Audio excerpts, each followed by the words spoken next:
Bienvenue sur votre émission et puis sur votre chaîne Toye Lisusu Mokolomalelo, tout sur la matali politique et la République démocratique du Congo. Je vous informe des armes cachées au Wapezaki na Goma vient de tomber.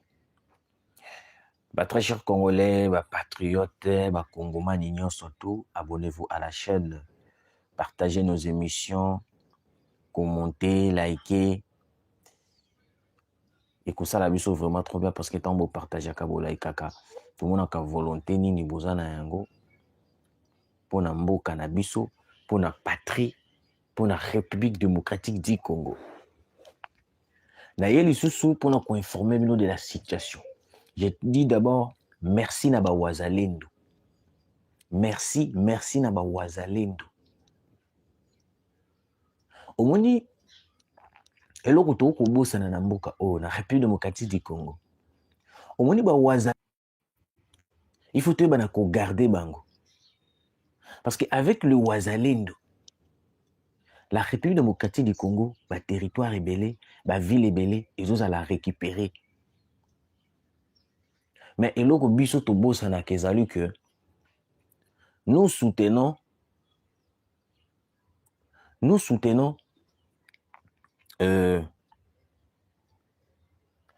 opposants. Mais to bosana ke opposants wana bazali contre la République démocratique du Congo. Avant na lobela bino makambo etali miniki o ba uti kokanga. O uti kokweya na Goma. Moïse Katumbi a sali tweet. Hier, nga na sali bino émission na lobi kenon Corneille Nanga n'a pas tenu point de presse na ye na Goma. Asali yango na Kigali. Ndeko moko répondre nga te. Asali yango na Kigali te. Asali yango pena na Goma. C'est la toute première fois na moni tweet ya Moïse Katumbi. Moïse Katumbi a contredit. Alobi que non Corneille sali meeting na ye na Goma te asali yango na Kigali. Mais ce que moi bateau bazali ba étranger. Bazo confirmer déjà que moto wana asali loko wana boete. Moto wana asali loko wana boete. Parce que yo moko tant que mukolo mboka. Ozo linga ko comprendre te ozo pe ça passe na banguna. Ozo pe ça passe na banguna. Corneille Nanga n'a jamais tenu le point de presse à Goma. Basali yango na Kigali. Preuve année bomona ki même ba photo ya Welingoma. O toza na aéroport, o toza be. Basali ba Photoshop. Nyonso wana nini pona koyeba na nini? Kobebisa moral ya ba peuple congolais o bazali ozage. O bazali ozage. To luka to comprendre Rwanda souci na ezanimi.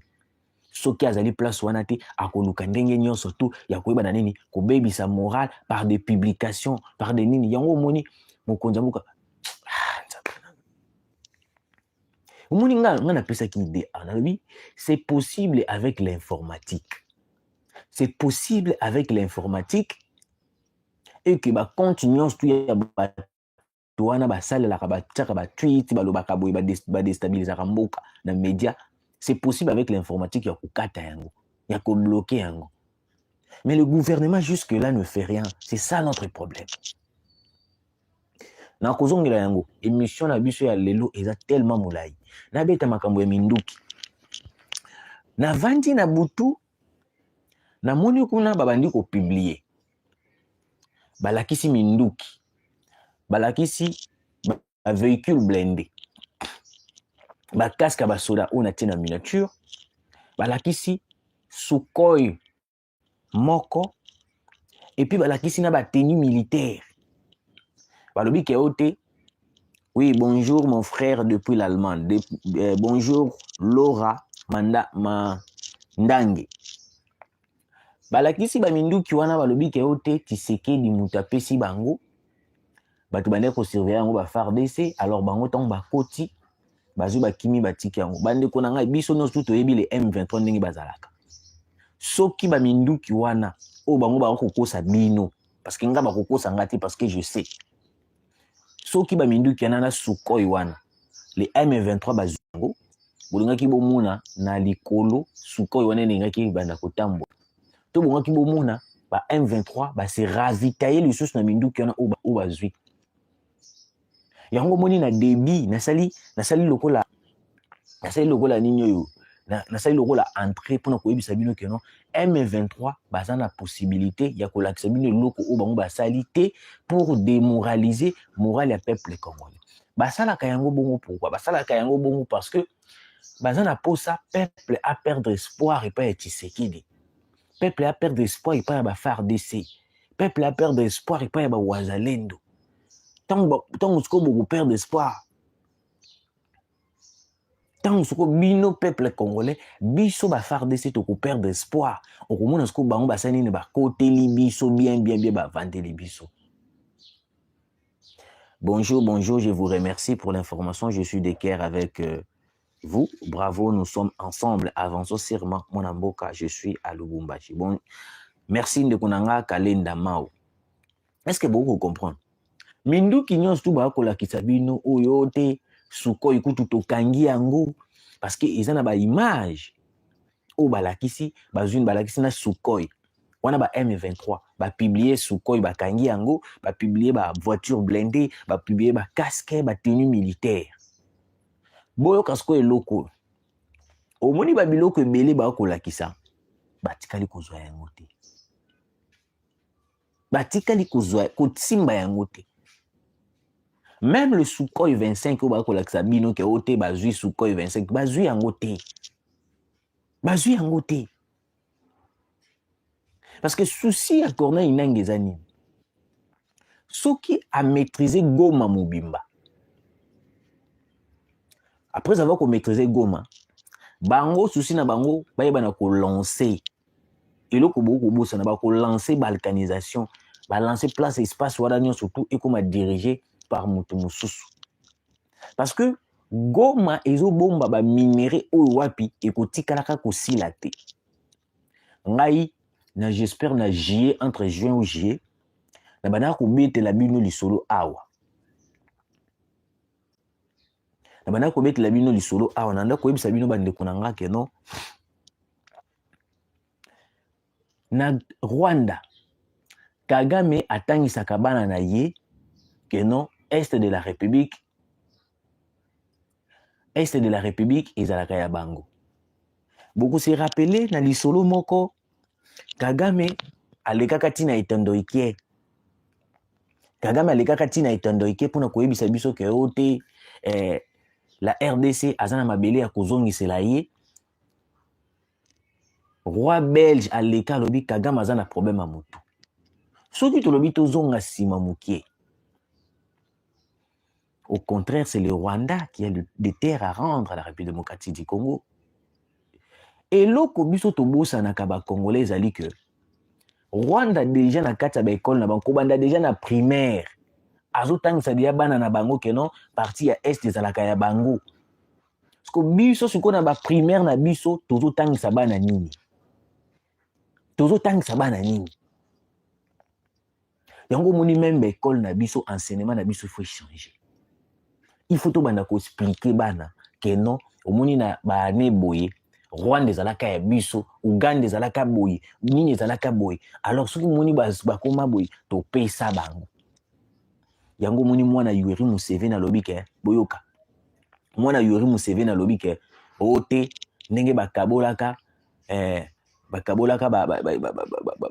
ba espace frontalier entre RDC na Rwanda bakabolaka yango mabe. Ils ont ce temps ya koyeba na kokabola yango. Yango moni skoni azo sko ateki sko photo ya Goma. Donc elingi kolobaka. Elingi kolobaka non. Bango ndenge baza bongo. Bazalaka dia na souci moko na mutu na bango ezali ke non. Goma kaka il faut ikende na maboko na bango. Goma il faut ikende na maboko na. Ndeko nanga Jackie Mujinga na nazo kota maleba lembe. Kokala no précédé. Na yelinde makambo ya Goma. Koza no procédé zala calme. Na expliquer nos réalités ya makambo ndenge ezo ko ndenge komeli et puis tozo kota na makambo etali Goma. Alors baluki basali ba makambo nyonso tu. Baluki basali makambo nyonso tu. balobi ke ote parti nini bazotangisa bana omoni mwana deja soki aza na primaire to aza na maternelle olie oyebisa ye ke oyo eza d mais yo ozoyebisa ye ezali 4 ti akomi na seconde akomi na humanité ata moto mosusu ayebisa ke oyo eza 4 te eza d akotikalaka kondima te eza ndenge moko na Rwanda bazotangisa bana na bango ke parti ya est eza ya bango depuis primaire. Donc ti ndenge bazokola bongo bazokola d'un esprit déjà que te faut récupérer mabele na biso o ba congolais bayiba. Il faut récupérer mabele na biso o Tshisekedi ayiba, o Tshisekedi asali boye. Alors que na kati wana eloko ezobomba mezali ke il y a des accords. Omoni à cause des accords que Mosé Laurent Désiré Kabila avait signés, à cause des accords oyo wapi ba Kabila basala lelo ba retomber na yango biso tozo sibir. Alors wana na kozongela yango. Maintenant la situation à Goma des armes.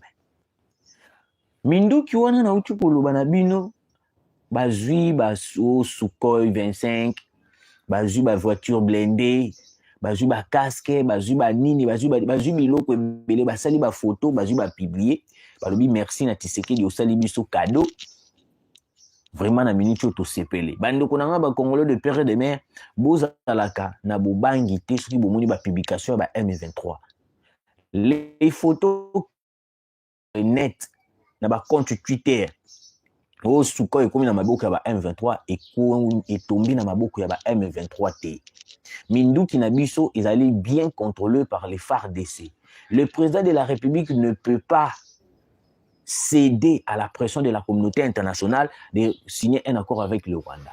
Parce que na minute oyo Corneille Nangaa pensé peut-être que non na moi parti mokie o bazui na Goma wana que non et ko pousser Tshisekedi a affaibli pour négocier avec les M23. Chose bizarre et pesinde sur toute la communauté Kanda. Même l'Union européenne à minute oyo batel balobino Kagame a abusé. Kagame a abusé. Et puis au moment où moi je vous parle, déjà il y a une riposte rigoureuse au wapi izotinda Kagame aïba na kokoya malamu. Mais bon on penser peut-être que non il faut kakato attaquer. Il faut kakato beta, il faut to kakato beta, to ko beta. Mais boye ba yango pe que non, le dictateur Paul Kagame a la sous na force té parce que communauté internationale balingi li sous toute le partenaire européen tout bango nyonso tout bazo lingi li sous té. Pourquoi bazo lingi li sous té? Parce que ba moni déjà que non na biloko ye azo sala ceux qui vont continuer à collaborer na ils allont la baby sa image. Ils allont la baby si image. Ba vidéo ils ont circulé à aéroport de konanga inga la zoye bisayo de konanga na tanga kombo Jackie Mujinga. Les images qui circulent que dans bazu aéroport ce sont des anciennes images. Na lobby ba images où ils ont circulé ce sont des anciennes images. Soki kutu point de presse salami na Kigali mais bango ba lobby salami na Goma et bon Moscou aéroport. Na tuna kaka question. Naza censé te retourner une question mais na tunika question. Soki kutu point de presse et salami na Kigali mais bazo ko sabino na Goma et bon Moscou aéroport. Si réellement bazwaki aéroport bongaki bomona ba trafic ngaki banda ba partie stratégique ya Goma les gouvernements a klobaki que non ba biloko mosusu sala te. Pourquoi? Parce que nous sommes en guerre. Avion eko décoller boy bango na mauvaise foi na bango bazu ba beti avion masasi to ba bombarder avion donc on perd population. C'est pour cela bon que gouvernement ça la qui stratégie alors non ba avion et matali banini sala boité banini sala boité banini sala boité sala boité. Vous pensez que le FARDC ba vandi ba kangi maboko bazotala te. Minduki na biso ezali bien sécurisé par les FARDC. Minduki na biso ezali bien sécurisé par les FARDC. J'apprécie beaucoup ma prouesse et puis bravo ya ba wazalendo. Au moins, tant que soutenir FARDC, tout ça n'a pas wazalendo te. Merci de konanga inuni dudi. Na uloba ki yango awa depuis hier. Basala ki yango. Siko buta la place baza bazoba. Boskize nga na terme. Boyo ka place corner nga baza bazoba. Basali yango na Kigali. Mais ba meni image ndeti na Goma. On comprend? Parce que qu'est-ce qu'ils ont fait? Baluki ba pion na bango, balatisi bango ba gilet ba RTNC na ya ACP et bimalwa ndeti bata RTNC bazalaki wana, bata ACP bazalaki wana. Est-ce que vous comprenez en fait? Eh? Ah, nzambe nanga. Si réellement elle est qui na RTNC, botali RTNC journée mobimba ya lobby, bomoni image eleki. Bomoni image eleki. Parce que na point de presse on a to moni batu balati ba gilet à RTNC, batu balati ba gilet à ACP. Parce qu'on a kati wana, on a tuni question. Bino bato botala la TV RTNC. Depuis RTNC bandaki tongo tibutu bomoni ki balobi ke no batu na bango ba kitaki na point de presse.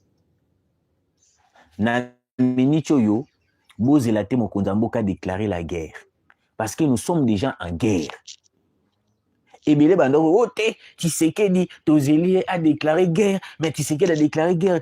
Bon, écoute, Mindou qui n'a biso ekei, Mindou qui n'a biso ekei, Mindou qui n'a biso ezali. Et puis Goma est tombé te. Mokonza mboka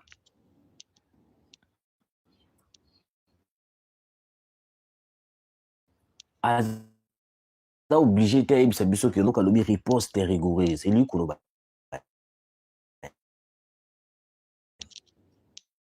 On va aventir et Sud-Afrique a tel comme le quoi yoboy koyoka tozo kende na guerre. Angola kocha lobino atindi batu na eto kino kubeta. Parce que pona yo ozo kozela mokonza mboka lobaka ka mo guerre. Parce que le président de la République d'ailleurs lobby riposte rigoureuse wana eza en cours. Ça veut dire que non combat déjà ezali déjà. Combat déjà ezali. Nous sommes dans la diplomatie. Na kati yo moko comprendre déjà na ndenge makambozo salama. Ndenge message à moko. Yo moko comprendre déjà que donc tous en la guerre, tous au bunda. N'attends pas seulement le président de la République à y a lobby que non, tokinde na minute ndenge ba toke guerre, toke ko bunda, toke ko sala bo non. Nous sommes déjà en guerre. Alors, je vais parler de Wazalendo.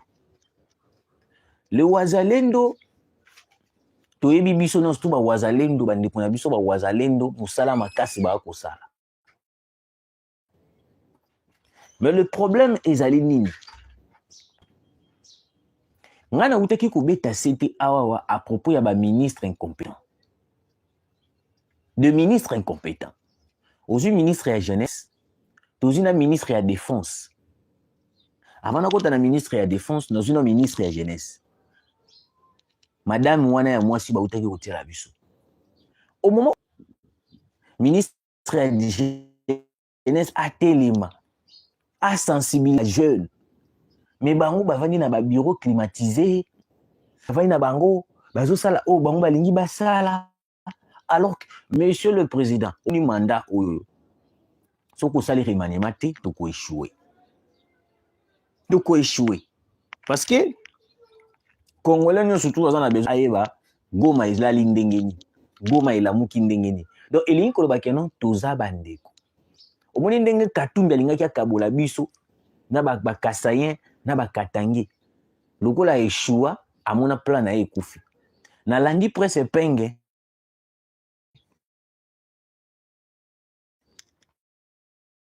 ok 20% y a 20% y a opposants patriotes bazana en exil. Ah. Aujourd'hui Katumbi est devenu patriote congolais. Kabila est devenu patriote congolais. Ça m'étonne. Surtout Kabila a commis patriote congolais.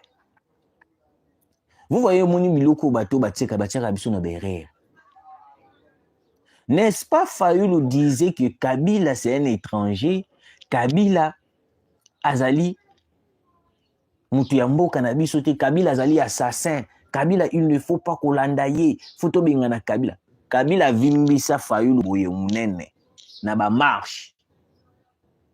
Mais le même Fayulu aujourd'hui a telemi alobi keno Kabila aza patriote. Le même Fayulu aujourd'hui a telemi alobi ke Kabila aza mutu malamu. Bande konanga totikala kosala bêtise te tosala erreur te. Moni ba oba ko bundela biso na est. Moni ba oba ko bundela biso na est de la République. Bazon a besoin to mi pesa na sentiment te. Longola sentiment ya ba information ya ba Rwandais. Minduki kei, minduki salibu. Yoka bato bazolo ba vraie information. Parce que tant yoko yoka ke minduki na biso ekwei et na mabuku ya ba Rwandais, et na mabuku ya ba M23 oko perdre espoir. Merci ndeko na ngai restaurer kanga.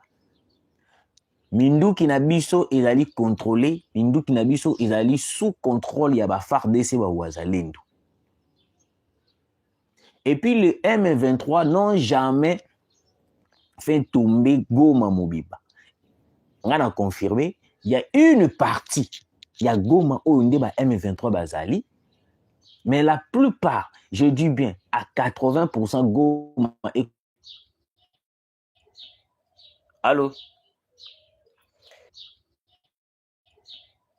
Allô? Tout le monde est comme moi, bande ko benga biso. Tout le monde est comme moi, bande ko benga biso. Tout le monde est qui? Comprenez, 80% ezali na mabuku ba wazalendo. Alors bande konanga bo perdre espoir te, minduki oba ko la bino wana ezali fausse information. Minduki kwei na mabuku ya M23 te. Nos armes eza toujours na mabuku na biso. On contrôle la logistique, toute la logistique tozana yango. Soki ezalaki bazwaki basukoi na biso ndenge ba kokosa biso na ba image. Numéro na biso ya appel to ya WhatsApp papa na ngai. Soki ezalaki que non bazwaki ba minduki na biso nyonso tout. Bongaki bomona. Ba stopper ko benga po yango moni na uchu ko ebisa bango ba stopper ko benga parce que eko bebisa émission na biso parce que nous sommes en direct. Alors minduki ozo mona bazo publier de partout que bazwi biso minduki te. Bazwi biso minduki te. Minduki na biso ezali toujours na RDC et puis ezali toujours sécurisé et pas ya ba FARDC na biso. Et puis boza la paniquer te. Oh, ndenge zaboye, minduki na biso kutu. Ndenge zaboye, minduki na biso ezali bien sécurisé bande konanga. Minduki wana nyo omoni po ani na zolo ba intoxication. Yo ozo admettons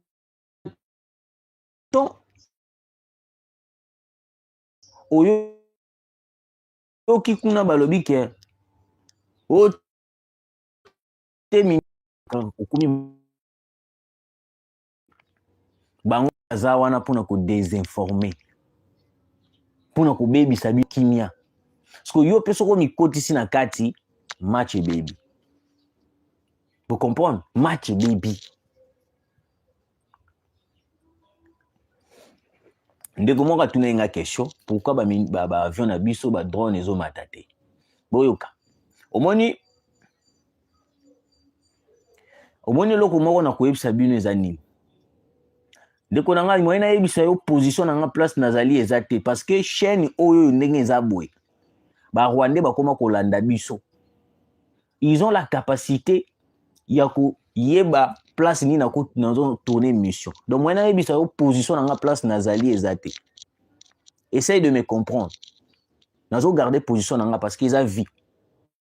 Moni na ko yebisa yo naza place boye, naza place boye. okomona be balandeli nga baye babomi nga bokoka kaka sang. Peut-être même si bokomona pe lisusu te parce que vu que c'est moi-même qui gère la chaîne, bokomona kaka misu chaîne onge sala su be émission te baye babomi nga parce que na minute oyo na ba chaîne na biso ya ba YouTube, les Rwandais bakomi à plus de 4 non pas 80 60% bakoma kolanda ba chaîne na biso. Donc soki na bandi ko pesa position na nga na vandi place boy, to naza na Goma, to naza na Bukavu, to naza na nini boy, baza na capacité à kotrasenga parce que les Rwanda lokola bazwaka ba matériel informatique ebele pa ya communauté internationale ava bakabwana baza na capacité ya koyeba mutu oyo tokozwa ye boye donc tozobomba vraiment ba position na biso limbisanga eza na ndenge mabe te mais juste pour garder makambo ebana kokende bien. Merci parce que vous comprenez. Alors, sikoyo tozongi nanu tobeta lisolo na pesa bino information mosusu. Moi je me pose la question, est-ce que nous avons des dirigeants au wapi balukaka vraiment mboka ebana ko bimana kati ya place o tozali na yango? Pourquoi na tuni question wana? Bomoni soki bosali calcul, pas calcul mais soki bo analyser, vous allez comprendre que non. Soki bato bazo travailler ma casse ko beta mutu na makamba RDC, et ça le président de la République et puis na ministre des Affaires étrangères na biso. Botalaka ndenga lobaki na conseil de sécurité wana. Pour nanga na moni baza deka 2 personnes. Parce que caméra zo sani. Caméra azo sani. Caméra azo sani. Ministre ya jeunesse azo sani. Ministre ya défense ngana betaka c'était le monsieur, vous excusez ngana terme. Le monsieur, je sens qu'il est incompétent. Le monsieur, moi, je sens qu'il est incompétent. Le lot, tu vas comme qu'on regretter, balobi que fallait bâtir que la biso bemba. Fallait bâtir que la biso bemba. Au boni, na kumisi était, na tomboli était, mais Lambert Mende azalaki bien. Lambert Mende azalaki bien. Au moins une époque na nyon surtout ezoleka. Mais peut-être tout le monde qui Lambert Mende a kati connexion à M23. Je sais de quoi je parle. Mouyaya. Au kati libiso tout vous comprendre que M23 qui contrôle la connexion à Goma parce que bande ko na biso baza na Goma. Baza na besoin pe ba informer biso que talaboy la connexion est coupée. Bon, tout est à part. Mouyaya. Yo mutozali ministre ya communication. Est-ce que yebite que non na minute na moment où to komi mundele a facilité makambo, to komi na capacité to ikoza tous les comptes Twitter ya ba nyanga la kate wana.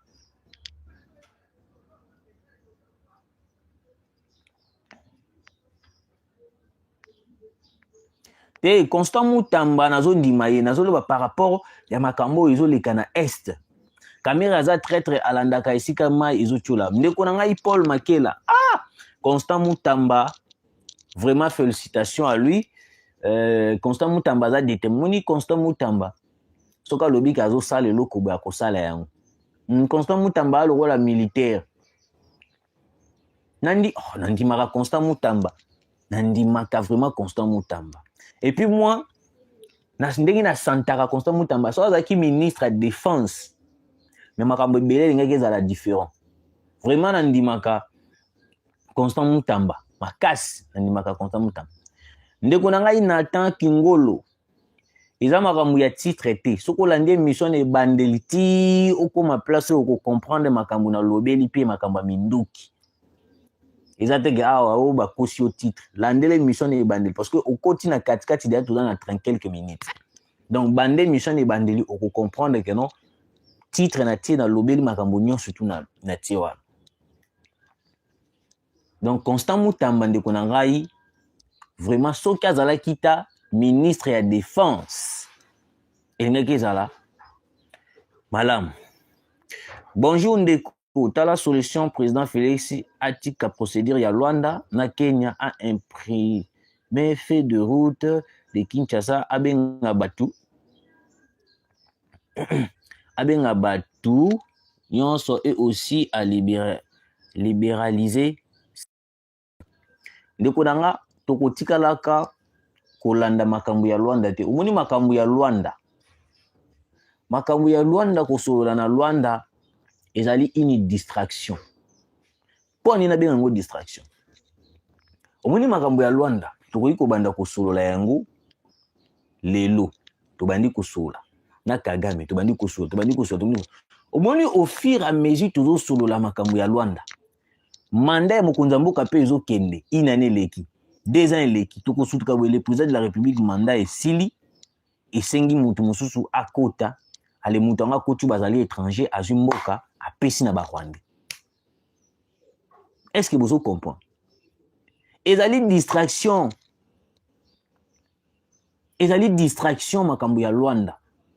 Donc makambo ya Luanda ndenge za bongo bande kuna ngai bolongola yango na mutu parce que makambo ya Luanda ekolekisa mandat ya mokonzi mboka temps ekolekisela le président de la République temps parce que bongo moni tant to solo laka boy to ken to longola non makambo nyonso to bandi ko solola ye kuna boy ye kuna pe aboy tozo solola inane tozo solola 2 ans tozo solola 4 ans tozo solola 5 ans mandat mokonzi mboka esa nini esili parce que de baloba de na code constitution na biso le mandat du président de la République est une fois renouvelable parce que ndenga za na deuxième mandat ne esenga nini alongwa parce que soka longwe tozwi Katumbi oza sûr que Katumbi ye akoboya oza sûr que Katumbi akoboya mabele na biso ekende oza sûr que Fayulu akoboya mabele na biso ekende processus ya Luanda eza passe-temps processus ya Luanda eza passe-temps ekolekisela biso air na minute oyo toza na besoin ya processus ya Luanda te na minute oyo toza na besoin to attaquer directement. Faut-il destituer Assemblée nationale na Sénat soutien au phare DC et Wazalendo depuis Kinshasa. Merci ndeko nanga François Noël. Ndeko il faut encourager Constant Mutamba asali exagération de peine de mort pour traître. Ah, merci beaucoup ndeko journaliste. Tu as vraiment compris que Luanda ezali vraiment distraction. Mutu na mutu apesa biso idée ou solution. Oui, Rwanda eza distraction ndeko nangai nata kingolo eza vraiment distraction parce que moni soki to entame makambo ko solola wana même yo moko na pesi exemple okendaka ko solola kaka makambo boy omoni et puis vous comprendre te dépense peso kota mbongo par exemple o bozo voyager bo kendaka Luanda soki bo pesi yango ba Wazalendo ba lia na este po ba bunda malamu ekozala ku nde kitoko au to kina ko solola makambo ezaki notre kozwa na biso solution te parce que na lobaka yango na be mission nyonso tout awa wakeno on ne négocie pas avec un terroriste. D'abord mona déjà na pays nini ba on négocier na terroriste beaucoup melanga ya commentaire déjà bo mona na pays nini baza ko attaquer et puis yaki ko sola na terroriste bo sola ni parce que Kagame azane loko oyoyo. Les accords de Luanda sont caducs et un privilège oublié. C'est une distraction sans objet. Merci Ndegonanga Dieu donné Chumanga. Au moins, ils sont au bandi ko na Luanda. Boyo kasko plan ni bango ba kusala. To bandi ko sola. Kagame akopesa ordre na M23 bata yongwana tokoluka to tchela bino émission spécialisée sur cette na titre oyo pour nous informer bino de la situation qui se passe en République démocratique du Congo. Alors, très chers abonnés, ndenge na bande koloba soki to bandi kusolola na bango na Luanda, nous vous suivons depuis le Sénégal, mais nous ne comprenons pas la langue parlée. Tout ce que je puis vous suggérer est de vous approcher de la Russie si ce n'est pas encore trop tard. Merci Ndekonanga Nyang Maliki. Alors, très chers abonnés, bino ba obo kolanda biso, vous devez comprendre une chose. Kosolola na Luanda ezali juste pour faire récupérer biso. Pourquoi na lobi bongo? Parce que tant que tokobanda kosolola na Luanda, soki tobandi kosolola na Luanda, Kagame aza na plan ke non soki tozongeli processus ya Luanda, M23 continue ba attaque, bango ba senga cesser le feu, na kati ya cesser le feu pour privilégier les M23 ba continuer ko avancer ko ya ko boma biso. Alors biso étant que ba Congolais de père et de mère, il ne faut pas accepter le cesser le feu. Il ne faut pas accepter tokende na makambo ya badia ya kosolola. Ezali désavantage pour na biso. Merci Nabino Bolandaki biso, merci Nabino Bozalaki na biso elongo Bolandaki ko soutenir biso. Continuez de s'abonner, de partager nos émissions et pour ça la biso vraiment trop bien. Ndeko na biso Nyanga, merci na yo depuis Sénégal. Sénégal ba ko soutenir biso. Naza obligé à kukata émission parce que la connexion n'est pas bonne. Ba o nyos to bolingi bo benga biso, to bo komela biso na WhatsApp numéro na biso ezali 085 104 93 60. 085 104 93 60. Ezali ngai wabino ndeko Rabi Matondo, Nzambe abatela la RDC. Bozala toujours connecté na chaîne, branché, liker, commenter, beaucoup de informations. Goma est tombé T. Goma est sous contrôle. Minduki na biso, eza ya biso et qui place mon côté, bako sabino T. Merci de nous avoir suivis et à très bientôt.